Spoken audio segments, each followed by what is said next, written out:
वो जगह जब दुनिया का सबसे बड़ा स्वतंत्रता सेनानी अपनी आखिरी सांस लेकर यह समाधिस्थ है, और उसके बीच में आज हमको इस धरती पर आने का मौका मिला। महाराणा प्रताप की मोक्ष स्थली चावड़ को मैं नमन करता हूँ और इस क्षेत्र की जनता को नमन करता हूँ। साथियों, ये चुनाव राजनीतिक दलों के मध्य नहीं, विचारधाराओं से भी ऊपर उठकर योग्यता की पहचान का चुनाव हो गया है। मैदान में 5-7 प्रत्याशी हैं, पर मुख्य रूप से कोई चर्चा होती है तो किसी की भी दौड़ में गिनने की बात करते हैं तो भाई जितेश का नाम आता है, तो साथ में 2 उम्मीदवार और कौन ही पूछते हैं तो लोग बताने से शर्माते हैं कि क्या कंपैरिजन करें। पढ़ाई में, दौड़ाई में, ऊंचाई में, ऊंची आवाज रखने में, विधानसभा का टेबल बजाने में, किन किन चीजों में अगर बात कराएं तो वो 2 उम्मीदवार कहीं फिट नहीं हो रहे। इस जनता के साथ धोखा कर दिया उन पार्टियों ने। कुछ ढंग का बढ़ोत तो देते हैं। जब तक चुनाव होता जनता को लगता तो सही कि भाई कुछ रेस चल रही है। एक तरफा चुनाव चल रहा है, पूरे क्षेत्र में हम घूम रहे हैं। 10 दिन से मैं खुद इस क्षेत्र में हूँ, गला इसलिए बैठा हुआ है। आज हमारे क्षेत्र में बांसवाड़ा के हमारे सिरमौर कमांडर राजकुमार जी आए, उमेश जी आए। तो आपको मैं समय कम है पर एक बात बता दूं, उस चुनाव और इस चुनाव में क्या सेम है, क्या समानता है ये बता दूं। जब राजकुमार जी भी चुनाव लड़े, उनके सामने भी वही बड़े बड़े हेलीकॉप्टर हवाई जहाज उतरे। मोदी जी भी उतर के आगे बांसवाड़ा के अंदर, पर दाल नहीं गिरी, टावर गिरा। और यहाँ भी वो स्थिति है, बड़े बड़े मैदान में किसी की भी दाल गिरने वाली नहीं है, क्योंकि इस बार जनता जीत रही है। पहले आदिवासी समाज के नाम पर पार्टी बड़ी है करके, जैन में, ब्राह्मण में, अन्य क्षत्रिय समाज में डर घुमाते थे कि आदिवासी आ गए, आदिवासी बच्चे हैं, अलगाव करेंगे, आतंकवाद करेंगे, और उनका डर दिखा दिखा के वोट देते थे। बहुत स्थिति खराब है उनकी और मेरे गले की। तो समय आ गया साथियों, आज 36 कौम जान चुका है कि आदिवासी परिवार के युवा इस दुनिया की सबसे जागृत चेन में जुड़ चुके हैं। सबसे युवा उम्मीदवार हमारे होते हैं, और इन उम्मीदवारों ने बूढ़े लोगों को सिलेक्शन प्रणाली समाज के, अन्य समाज की भी होगी, जैसे अपनी पार्टी की ऐसे उसमें बाहर निकाल दिया है। इसलिए जितेश भाई हमारे सबसे आगे हैं। आप लोगों से एक ही बात करता हूँ, एक उदाहरण बताता हूँ। कुछ साल पहले डूंगरपुर में एक टीम आई इंग्लैंड की खेलने के लिए, क्रिकेट खेलने। तो इंग्लैंड के क्रिकेट पैदा ही इंग्लैंड से हुआ। वो टीम खेलने डूंगरपुर आई तो वेटरन्स क्रिकेटर कहलाते हैं। वो 50-55 साल के लोग थे जिन्होंने जीवन के 30-40 साल क्रिकेट खेली।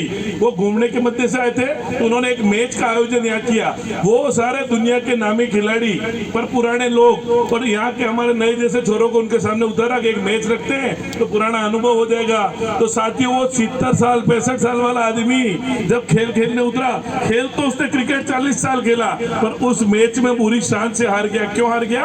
क्योंकि वो बूढ़ा हो चुका था, उसका अनुभव काम नहीं आ रहा था। पर हमारा नया खिलाड़ी उनके सामने मजबूत पड़ रहा था, वो दौड़ भी रहा था, बॉल भी पकड़ रहा था, और विकेट भी गिरा रहा था। वो स्थिति साल उम्र के अंदर ही है। हमारे सामने ये 70 साल वाले खड़े हैं, पर वो बूढ़े हो गए, उनके अंदर दम नहीं है। और हमारा खिलाड़ी भाई जितेश सिंह सबसे आगे चल रहा है। तो जो हमने इंग्लैंड को हराया डूंगरपुर में, राजकुमार जी ने टावर को गिराया बांसवाड़ा में, ऐसा ही भाई जितेश भी 2 जड़ों को बिल्कुल साफ करके भेज रहा है। बात यही है, बूथ जीतेंगे, ब्लॉक जीतेंगे तो विधानसभा जीतेंगे।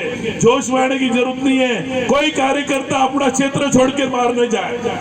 चुनाव जीतने का मंत्र है। भाई उमेश जी का चुनाव था तो हम हमारे क्षेत्र से बाहर नहीं निकले। मुझे लगता था मैं बहुत बड़ा देता हूँ, पर नहीं, मैं मेरे गांव के जनता को लेके बैठा रहा कि मेरा बूथ प्लस कराऊं। मेरे पड़ोस का बूथ, मेरे पड़ोस के ये पाटीदार समाज के लोग यहाँ हमारे बीच में बैठे हैं, घुमंतु समाज के भी हमारे बीच में बैठे हैं, ओबीसी समाज के, अन्य समाज भी आज हमारे साथ जीते। 36 कौम का समर्थन भाई जितेश जी को मिल रहा है। इससे सारे लोग बिखरा गए। अकेला राजपूत में जीता जितेश भाई के साथ जुड़ा, तो राजस्थान में जितने पूर्व और वर्तमान राजपूत एमएलए उनको सलूमर में भेज दिया। वो एमएलए मेरे को फोन करते, यार दिग्विजय सिंह जी क्या परेशानी कर दी आपने कि वो दिग्विजय सिंह वहां लगा हुआ है। तो राजेंद्र राठौड़, वो चंद्रबाबू माकिया, वो पाली वाले पूर्व मंत्री, सारों को भेज दिया। मैंने कहा आराम से हमारे जय संबंध घूम घूमो, खाओ पियो, शाम को तुम्हारे खाने के लिए भी व्यवस्था कोई करनी पड़ती है, आप हमारे मेहमान आप करो, बाकी आशीर्वाद हमारे देश को देके अपने अपने घर वापस पधारो। क्योंकि विधानसभा में तो ये 3 तो हमारे हैं, 2 और पहुंच रहे हैं, और हिंदुस्तान की सबसे फास्टेस्ट ग्रोइंग पार्टी और जवान उम्मीदवारों की पार्टी विधानसभा में हमारे टीएसपी क्षेत्र का डंका बजाने वाली है। दिल्ली में भाई राजकुमार जी हमारा नाम परचम ले रहा ही ले, अब जीते जी आप पहुंचेंगे तो सलूम्बर की जो मांगे बाकी है, सलूम्बर को जो मजबूत करना बाकी है, उसको भी हम पूरा करेंगे।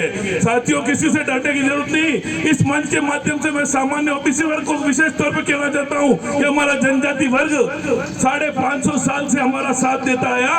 भाई वो भले बप्पा रावल हो या हल्दी घाटी का युद्ध हो, आज उस कर्ज को चुकाने का समय आ गया है। ये सच्चे आदिवासियों ने राजपूतों का साथ दिया। मैं राजपूतों को कहता हूं ये मौका आ गया, वो कर्ज उतारो। जो सच्चा राजपूतों का भाई जीते और इस पार्टी का साथ देगा। आपके मन से मैं उन सामान्य ओबीसी वर्ग के लोगों को, आपके मन में कोई डर नहीं होना चाहिए, कोई भय नहीं होना चाहिए। रात की 12 बजे भी आपको कहीं हाइट लिखता है, आप मुझे बुलाओ, मैं आपके बीच में गारंटी लेता हूँ, क्योंकि ये गारंटी मुझे भाई जितेश जी ने दी है। जितेश भाई निकाल में मिलने की औलाद नहीं, अगर किसी के साथ अन्याय हो मैं खड़ा नहीं रहूं, तो मैं जितेश भाई के बल पे, राजकुमार जी के बल पे, उमेश जी के बल पे आपको ये वादा करता हूँ कि किसी व्यक्ति के साथ अहित नहीं होगा और हम ये परचम ले रहेंगे। समय बहुत पास है, बहुत कम दिन बचे हैं। आज चौथ का उत्सव था, उसकी आपको बधाई। चौथ के लड्डू खा के थोड़ी थोड़ी ताकत लेके शाम से वापस लग जाना, और 13 तारीख की शाम तक हमें बैठना नहीं है, और हमारा मतदान 85% हमारे बूथों पे कराना है। जो भाई अहमदाबाद है, बेंगलोर है, सूरत है, उनको बुलाओ और हमारा मतदान 85% करेंगे।